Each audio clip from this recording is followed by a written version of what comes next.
before Christmas, when all through the hall not a creature was stirring, there was no sound at all.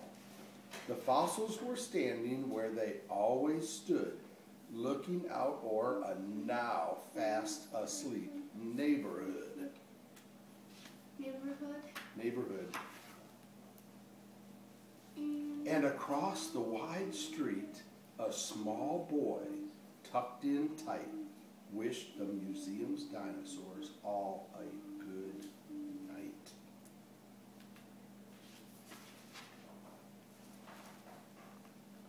But just as the boy was beginning to doze, an unusual clatter of noises arose. Such a racket of creaking sounds filled the boy's head that he woke with a start and sat straight up in bed.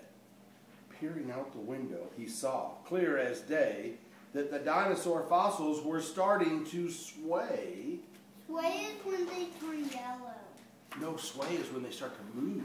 This is like sway. Back and forth the bones shook on their pins and their stands, swinging necks, bending knees, and outstretching their hands.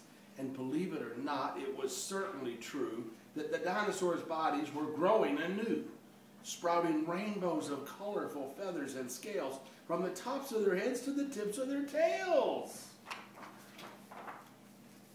So fantastic a scene, the boy had to see more. So he dashed down the stairs right out his front door. With no care about snowdrifts that covered the street, the boy hurried across it in just his bare feet. And by luck, the boy found the museum unlocked, so he raced to the dinosaur floor. Then he stopped, for he suddenly thought, could a room full of beasts who for millions of years have had nothing to eat find a small bite-sized boy so delicious a sight that they'd forego a friendship for sheer appetite? And just then, from behind the boy came a loud hiss as a large, toothy mouth seized the boy. With a kiss! A T-Rex who was wearing a wreath on his head, eating handfuls of Pterosaur-shaped gingerbread in an ambush that caught the small boy, don't you know, standing right below the dinosaur's mistletoe.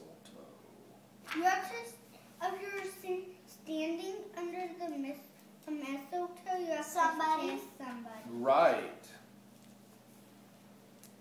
With a pat on the back and a cup of eggnog, the boy helped the kind dinosaur light their Yule log, and together they joyfully danced around the fire, singing holiday songs in a melodious choir. Wait, guys, go back. Wait, what?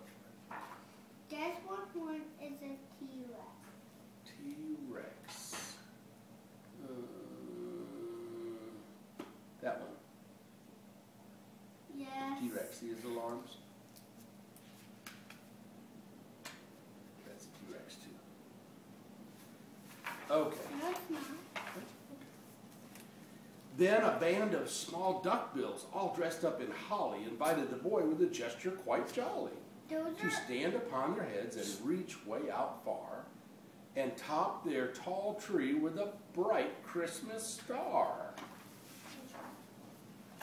From a distance, the soft twinkling sound of sleigh bells echoed through the large hall as a booming voice swelled, calling Bronto and Maiaya and Steggy and Packy on Tritops and Raptor on Rexy and Bracky. Which one is Bracky? And cheers rang out as though the window appeared. I want to Santasaurus was sleigh pulled by 8 dino deer. Look at that. Look at his little headbands. That's so cute. I don't know. That looks so cute. Oh, and look at his horn. He spray painted it. Oh my. Awesome. There he is. Ooh, look at him. Handing out gift-wrapped packages to every beast. Santasaurus swooped down and then headed due east. But the boy catching hold as the sled sailed away hitched a ride home with Santa soar through the night sky.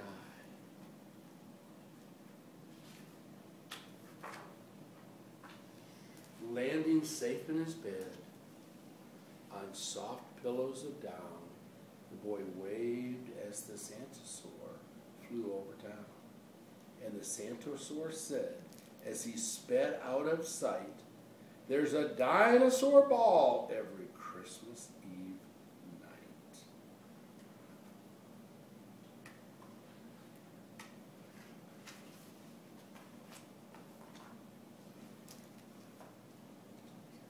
Shining rays from the morning sun on Christmas Day made the nighttime festivities fade fast away. But folks at the museum all wanted to know why the T-Rex was holding a sprig of mistletoe.